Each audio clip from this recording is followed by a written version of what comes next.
This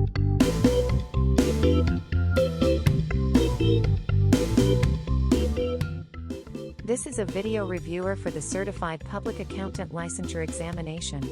This is CPA Reviewer number 4, featuring questions on Advanced Financial Accounting and Reporting, or AFAR. There are 10 questions featured in this reviewer. All questions are modeled on actual questions that appeared on previous CPA Board exams. Before you proceed, please don't forget to subscribe to Review Central and click the bell icon to make sure you are notified of all new reviewers and other important updates. Let's begin.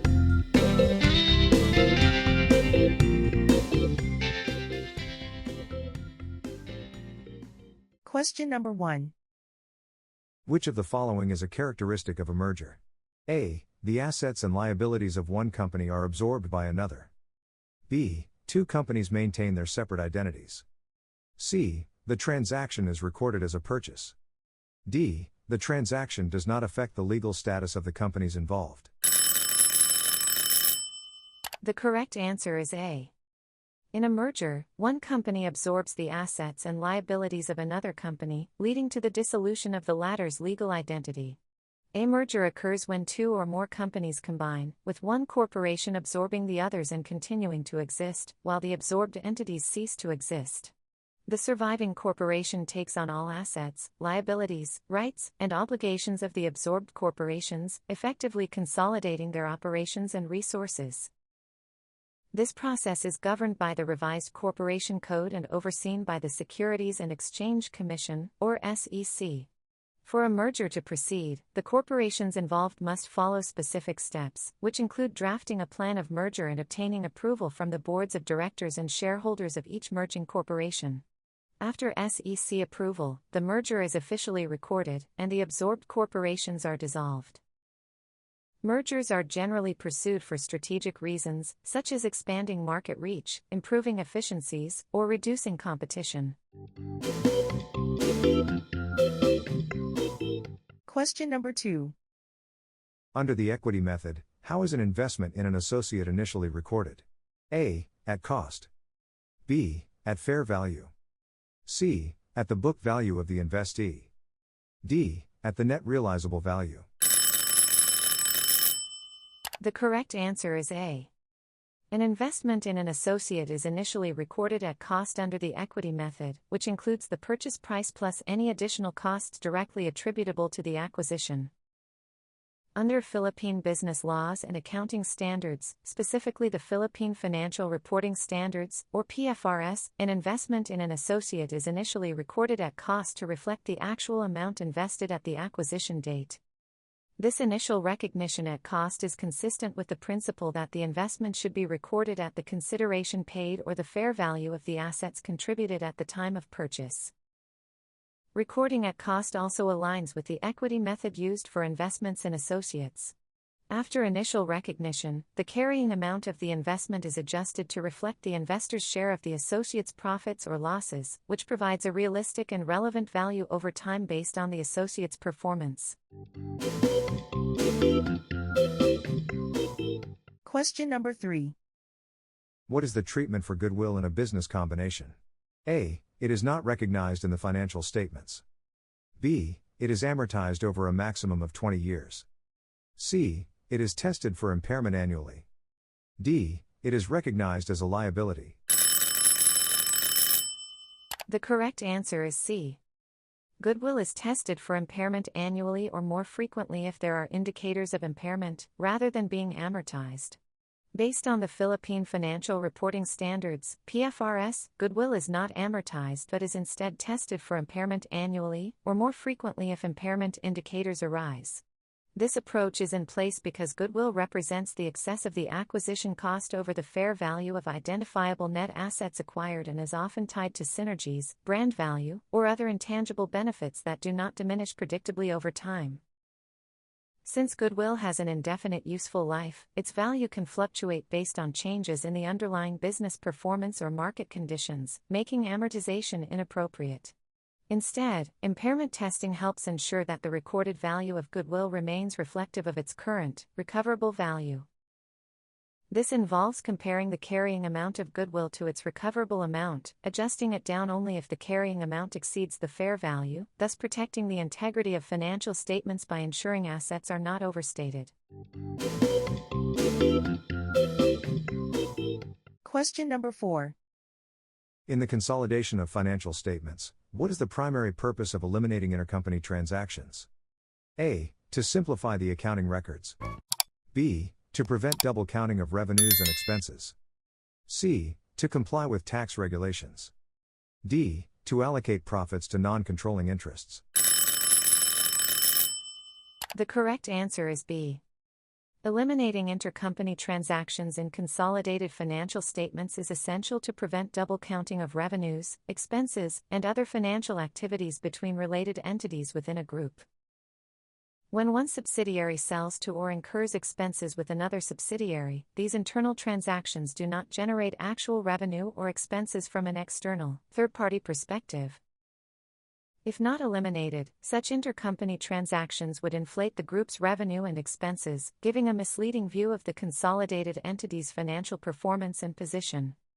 For users of the financial statements, this could result in inaccurate analysis of profitability, operational efficiency, and cash flows. By eliminating these transactions, consolidated statements more accurately reflect the true economic activity and health of the group as a single economic entity. Question number 5. When a company purchases 80% of another company's shares, how should the non-controlling interest be measured in the consolidated financial statements? A. At cost. B. At fair value. C. At the carrying amount. D. At the book value of the subsidiary's net assets. The correct answer is B. The non-controlling interest, or NCI, in a partially acquired subsidiary is generally measured at fair value at the acquisition date. This approach is applied to give an accurate reflection of the subsidiary's total value, as it includes both the controlling and non-controlling interests.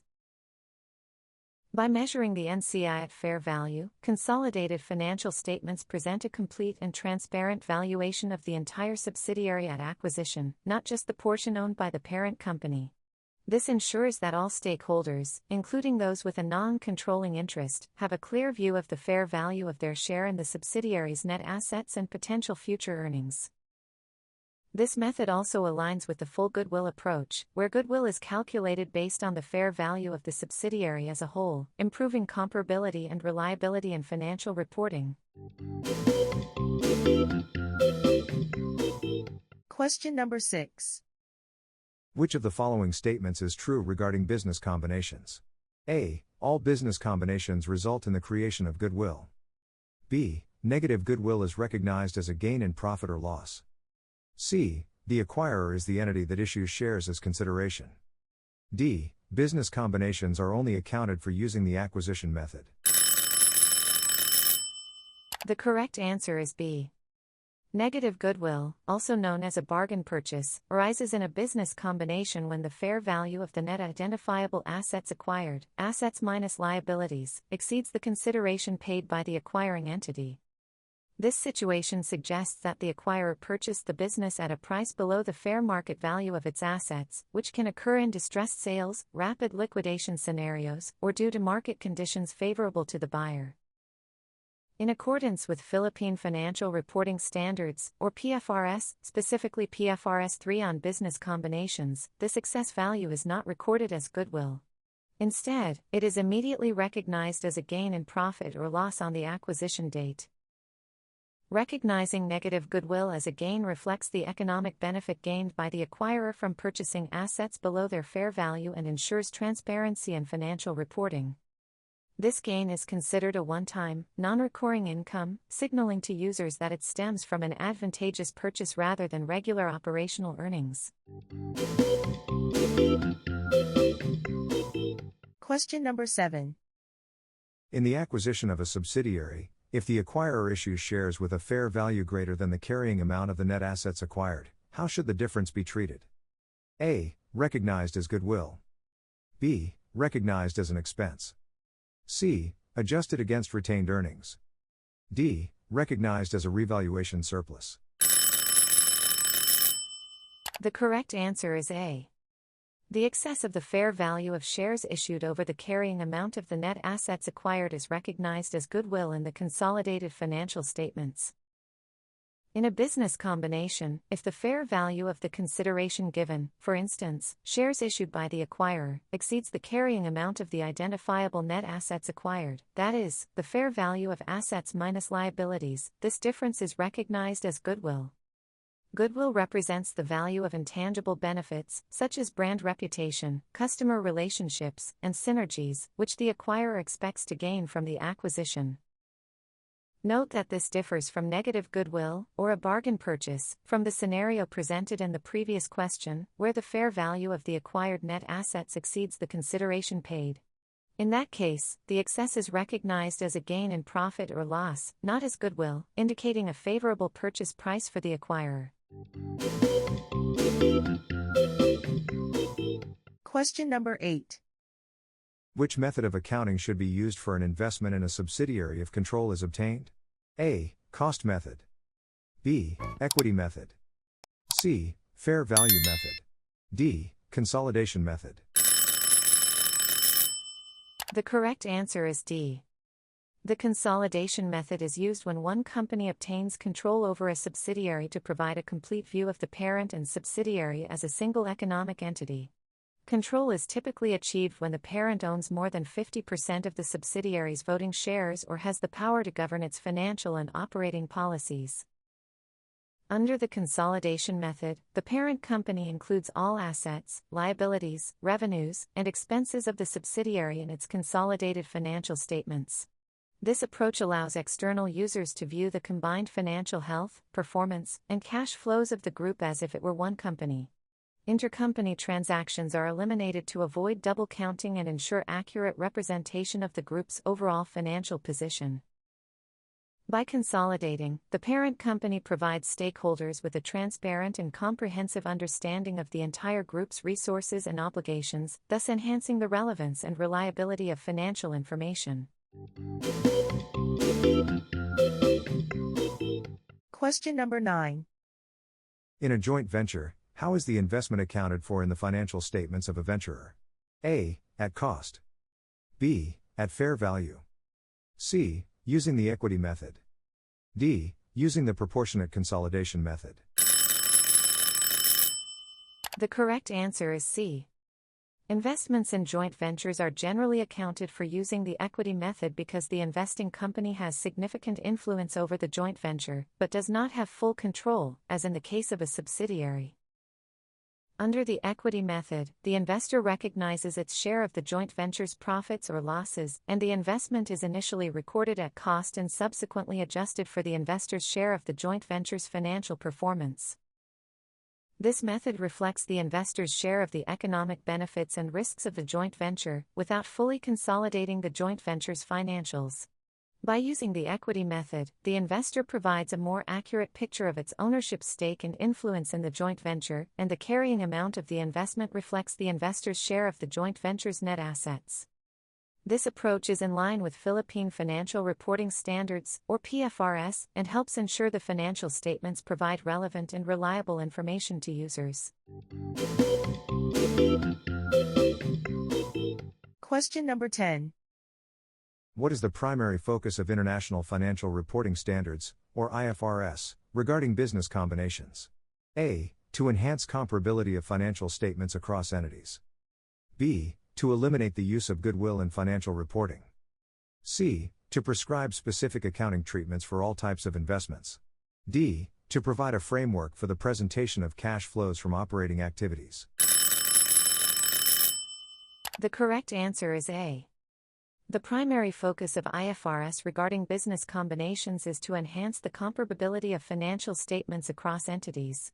This is achieved by providing standardized guidance on how to account for acquisitions, ensuring that similar transactions are reported in a consistent manner, regardless of the entities involved. By using the purchase method, or acquisition method, to account for business combinations, IFRS requires companies to measure the acquired assets and liabilities at fair value, which enhances transparency and comparability between companies. This consistent approach allows investors, analysts, and other users of financial statements to more easily compare the financial position and performance of different companies, particularly in cross-border or multinational contexts. The disclosures required by IFRS also provide essential information about the nature and financial effects of business combinations, helping users assess the impact of acquisitions and compare how different companies account for similar transactions. This alignment with global standards helps improve the reliability and comparability of financial reporting on a global scale. You